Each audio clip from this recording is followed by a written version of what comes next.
What's up, everybody? It's Soren Baker here on Unique Access Entertainment. As always, please hit that subscribe button. It's right down there and it's free. That enables us to keep coming to y'all as often as possible with as many interviews, episodes of The Great Debaters, and commentaries like you get here on the 1st and 15th as possible. So please hit that subscribe button, like our content, share it, talk about it, be about it, each one, teach one, and we appreciate your support and getting us this far. And of course, if you're watching the 1st and 15th, you may be a member. If you're a member to Unique Access Entertainment, you can get these type of videos early, which is a good thing. So please, if you could, right next to subscribe is join. So just click right on over there. There's 3 different tiers. You can join and support us that way. It really goes a long way to helping us on Unique Access and to me helping take care of the staff a little bit better than I can otherwise. So please subscribe and join to Unique Access Entertainment for the 1st and 15th early, among other things. Now, today with the 1st and 15th, man, what I wanted to talk about was rappers as talent scouts. Now, I was thinking, I've been listening to Dave-E's song Godfather 4. That's from his 2019 album Survival. And I was just listening to it, listening to Nas and Dave-E's go back and forth. And I was just like, man, so many of the rappers, including some of the best of all time, are great talent scouts, or at least have signed artists or managed them or worked with them, etc. So I wanted to do a segment, and that's what we're going to get to today in the 1st and 15th. Now, of course, I'm not going to be able to talk about everybody, but I wanted to highlight some of the notable people from the 80s, the 90s, and more recently in the 2010s, because this is not something that went away with some of the icons that we know and love. It continues today with some of the biggest artists in the game and in rap history, period. But, let's go take it back.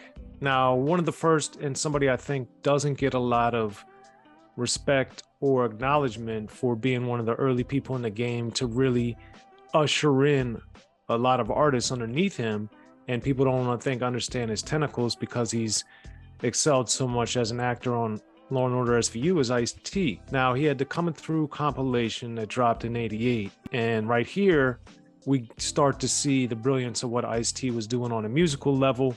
Low Profile was on there. Of course, Low Profile is DJ Aladdin, one of the best DJs of all time, and on top of that, did one of the most amazing moves I'd ever seen in person when I got to see him perform one time.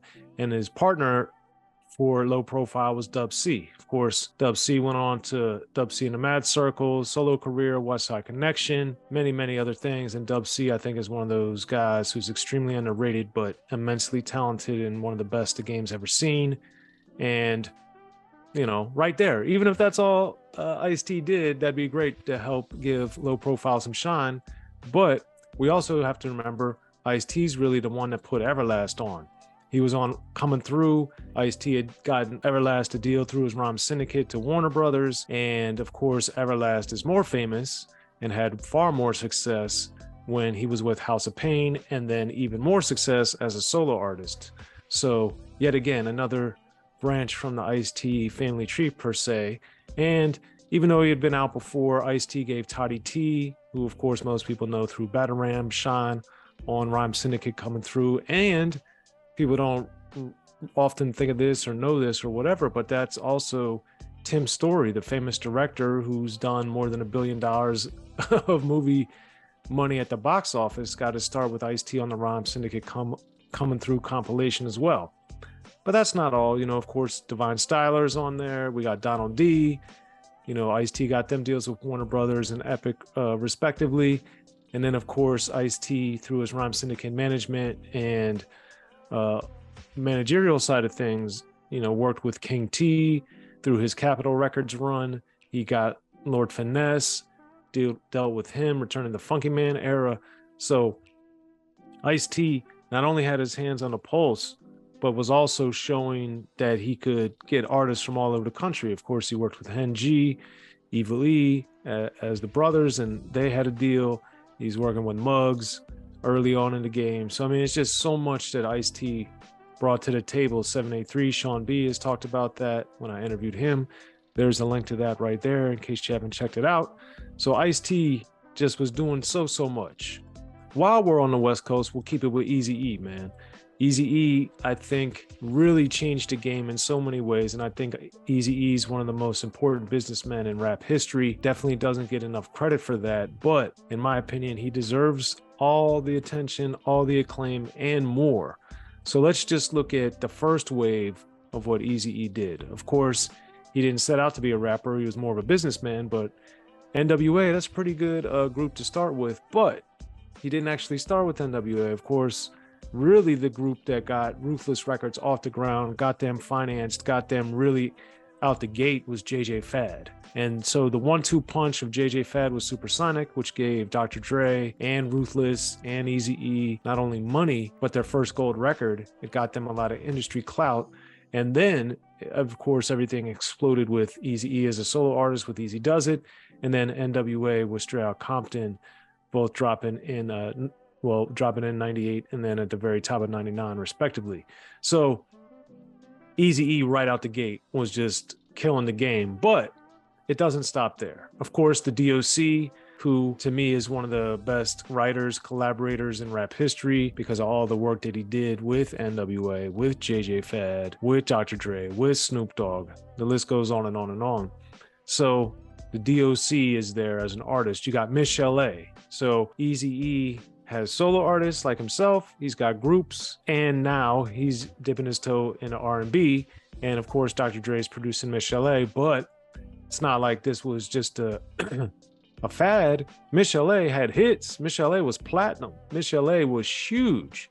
And she was, in my opinion, really the first one to blend R&B and hip hop in such a significant way and be so successful. Of course, Shaka Khan did it with Melly Mel back in the day, but with Feel For You, but that was just a one-off. Miss LA, that's who she was.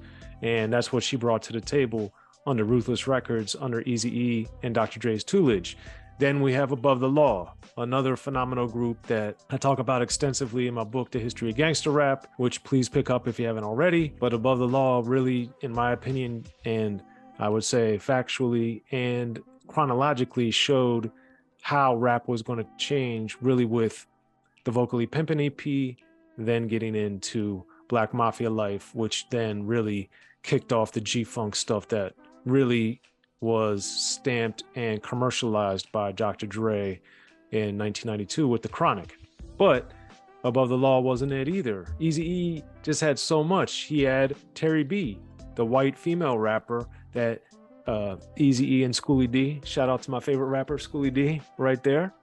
You know, but Eazy-E and Schoolie D teamed up back in the day to produce and put out Terry B. And that was a landmark release too, because you had the two most gangster rapper dudes, or two of the most gangster rap dudes at the time, putting out a white female rapper, which I thought was crazy. But it also showed that Eazy-E was like able to just find this stuff. Yomo and Maki, of course, they did stuff, got great interview with Yomo on the channel. Thank you for that. Here's a link to it right up there. But it had put out, Eazy-E had been just churning out great artists, churning out great material through a variety of means, you know, groups, solo artists, male, female, R&B, rap, and two of his biggest groups, he really didn't get to enjoy their success. One being Bone Thugs and Harmony, which put Cleveland on the map, helped introduce a whole different style of rapping and artistry. DJ Unique, as a producer, really stepped in and did a brilliant job with that. But then at Band Clan, which of course people know better today as the Black Eyed Peas. So Eazy-E was the first one to recognize their talent, sign them when they were known as the At Band Clan. And of course, most famously, Will.I.Am from the Black Eyed Peas, and Will.I.Am's produced Nas and John Legend and all these other people. But he really got to start being signed to Ruthless Records through Eazy-E. So, I mean, that takes us, you know, almost a decade right there of Eazy-E's run. But also in the 80s, a group, one of my favorite groups, one of the best rap groups of all time, EPMD. Now, they don't get the credit they deserve, and hopefully they'll start getting it thanks in part to this video. But, you know, when you look at what they brought to the table as talent scouts, you start with Steezo, who, like them, was on Fresh Sleeping Bag Records initially, but then the onslaught just comes. K-Solo is one. I did a lot of great interviews with Solo. You can check them out right there. There's one of them, at least. But K-Solo was amazing. He helped patent out that spelling as a style and did that great. great effect, and had a lot of great story rhymes. And K-Solo put it down. One of the most distinctive groups in rap history, one of the most imitated groups in rap history, one of the most influential groups in rap history was Das EFX. They had everybody rapping like them, and that really continues till today. And of course, they were proteges of EPMD. So, I did a lot of great interviews with Dre from Das EFX as well. You can check out the link to one of those right there. But Dre and Scoob put it down and they changed the game. And that came through the EPMD family tree, something that continued with Redman. Now, Redman, of course, is a monster on the mic, has released so many amazing songs, albums, collaborations, guest appearances, you name it, and he's hilarious. So on top of all that, EPMD didn't stop. They had Hurricane G, and then of course, as unfortunately Hit Squad fell apart, they kept putting out other artists independently, most notably Keith Murray with Eric Sermon. But EPMD really showed that they had amazing ear for talent. And the thing that I liked the most about what EPMD did in particular, as Ice-T and as Eazy-E had done, more so than some of the artists that came after them, is each artist they signed had their own distinct sound and style. They weren't EPMD Part 2. They weren't a carbon copy. And that's something that I thought EPMD was the hallmark of that. They showed you could be in a camp, sound totally different. And I had the fortune back in the day when, I was in high school, being able to go to the Hit Squad tour and see them perform at the Capitol Center in Landover, Maryland, right before they broke up. And that was an amazing concert. DJ Scratch, who I've interviewed many times, and there's a link to DJ Scratch interview on the channel. But DJ Scratch, I got to see him deliver amazing performance as part of EPMD at the time. So, that's amazing. Now, EPMD, of course, was respected and putting it down on the rap world and getting a lot of acclaim in the rap circles, but someone that crossed over and that got big and is one of the biggest entertainment icons of the day is Ice Cube. And Ice Cube, for those that forget, I'm here to remind you, he had an amazing roster of artists that he put out and produced or worked with and had signed to him either to Street Knowledge or Lynch Mob. And one of those is Cam. Cam's phenomenal.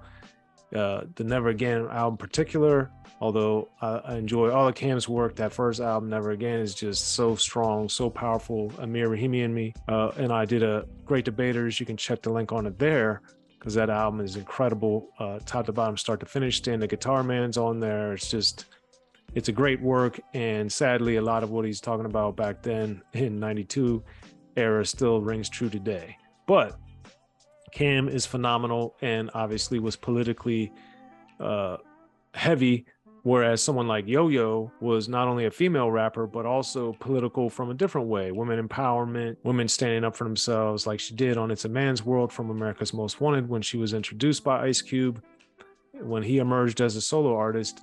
But Yo-Yo was somebody that really showed a different side of the female presentation, because she was super hard and rough and rugged like MC Lyte, but then she also had a little bit more of the political activism side of things with the IBWC, and that was something that really set Yo-Yo apart. And of course, I've had the fortune through my good friend Billy Johnson Jr., who's friends with Yo-Yo, and Yo-Yo had invited us to come speak to kids in South Central when she was doing a community work there. So anyway, I say all that to say, Yo-Yo put it down in so many different ways. Then, of course, the crew Ice Cube ushered in was the Lynch Mob, which also was a group which put out a lot of great material themselves. Gorillas in the Mist being probably my favorite album of theirs. But the Lynch Mob crew also spawned Del the Funky Homo Sapien, who of course is Ice Cube's cousin, but then has gone on to one of the most interesting, diverse, and unpredictable careers in rap history. And that started from Ice Cube introducing him to the world, and Del putting out the brilliant I Wish My Brother George Was Here album after having written with and for Ice Cube and Yo-Yo, among others, when Ice Cube, got him on in the game. And that's what, I think helps make rap so great, when these artists have been around since the 80s and seeing all this great talent, and through the 80s into the 1990s in particular, the Ice-T's, the EPMDs, the Eazy-E's, the Ice Cubes were bringing out all these artists, and all these artists flourished and had, you know, significant careers on their own outside of what they did with their mentors. And that to me shows the testament of being a great talent scout. You're able to do that type of thing and sustain it for years at a time. Now, as we move on to the other people that are more recent, just to show that this didn't only happen in the 80s and 90s and then fell off the planet. No. More recently, and I think the biggest, most successful examples come from two artists. One is Lil Wayne. Now, Lil Wayne, of course, came under the Cash Money umbrella, but then with Young Money, to have Nicki Minaj and Drake, you have two of the biggest, most popular, most commercially viable artists in rap history, and Lil Wayne put them both on. That's not only a testament to Lil Wayne, but the ability to let them both carve their own niche out. Nicki Minaj created a whole lane that wasn't really there for female rappers at the time, and showed you could be, you know, sexy and talk about sex stuff, but also be super lyrical, outperforming people on Monster by Kanye West, and just delivering so many amazing guest appearances, but then also delivering dozens of hits of her own. Then with Drake, of course, he blended and ushered in stuff that people may or may not like. But regardless of that, he's one of the best songwriters in rap history. He's able to go to, you know, R&B. He's able to do all kinds of different genres, write for other artists, Alicia Keys, among many others. But Drake is a phenomenal artist, however you slice it. So Lil Wayne brought both of them to the table. And then when you look at somebody else, also from the South, Gucci Mane, he had his hand into developing, signing, and then letting go because of his incarceration situation at the time. But Gucci Mane had the Migos and he had Young Thug, two of the most influential and significant artists that we've seen in the last several years, starting in the 2010s. And both of their impacts, you know, are still being felt today. And that's why I think it's important to understand that the artists obviously are in the game and know what's going on, but they also are finding new artists, putting out new artists, and delivering artists that are, in some cases, rarely, but in some cases, bigger than they are. And that is a true testament to being a great talent scout. You know, EPMD, Eazy-E, Ice-T, they all found artists that sold more albums than they did and became bigger than they were, which is crazy when you think about it, because all those artists were some of the biggest artists, some of the most impactful artists, some of the most influential artists in rap. And here they were finding other artists that were even bigger than them. So it's all crazy. But anyway, I wanted to shine a light on that, you know, and, you know, shout out to Nas for getting Dave East out on a bigger level. Now Dave East is doing acting in the Wu-Tang American Saga and making it happen. And that's like, you know, Nas saw his talent and liked what he liked out of Dave East and got him out there on a bigger level. And now great things are happening. And that to me is what the game is about, you know, putting people on, you know, extending opportunities and helping push things forward, which is why I wanted to talk about it here on the 1st and 15th. So as always, hit me up in the comments section. Let me know what you thought about what I said. And of course, I know there's lots of other artists that have put on lots of other artists. So mention some of your favorites that I didn't address in the video here. But, you know, this is a very important topic. And I think when we think about it and understand the impact some of these artists have, it's just far more reaching than we could ever realize. But hit me in the comment section, subscribe. If you haven't joined, please join. And, you know, let's keep this Unique Access thing going. I'm Soren Baker. Thank you for watching us on the 1st and 15th. Thank you to our members, and I look forward to seeing you next time, the 1st and 15th.